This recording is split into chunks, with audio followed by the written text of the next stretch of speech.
अच्छा, आमिर लियाकत से आपका रिश्ता, मतलब आप उनके साथ मुतादिद चैनल्स में काम करते रहे, कैसे पाया आमिर लियाकत को आपने? यार मेरे ख्याल में इन सवालों के जवाब आपको बहुत सारे लोगों से, मुझसे बड़े अदाकारों से, जर्नलिस्ट से मिल चुके होंगे।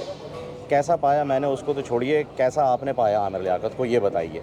आपने उस शख्स को उन लोगों में नहीं पाया जिनकी 3 मरतबा 562 शख्सियात में नाम आए थे दीनी तौर पर। क्या आपने उन लोगों में नहीं पाया आमिर लियाकत साहब को? आप लोगों ने उन लोगों में पाया आमिर लियाकत साहब को जो उनका एक ज़ाती फ़ेल था, जिसकी वजह से वो डिप्रेशन का शिकार हुए।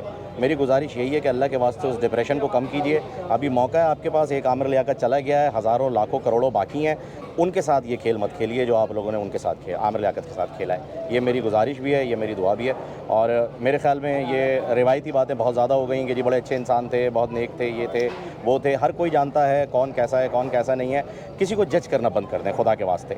बहुत जजमेंटल हो गए हैं हम अपने व्यूज़, लाइक्स, सब्सक्रिप्शन के लिए बहुत लोगों को बिला वजह जज करने लगे हैं। तो खुदारा ये जजमेंटल आपका जो होना है किसी के लिए जानलेवा साबित हो सकता है।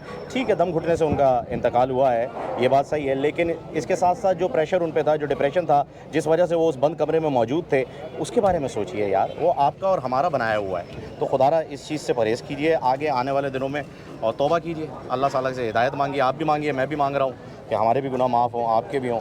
इससे ज़्यादा क्या कहा जा सकता है किसी के जाने पर यार। बाकी सारी रिवायती बातें हैं, उन्हें करने का कोई फ़ायदा है नहीं मेरे दोस्त। Thank you so much. आपके सर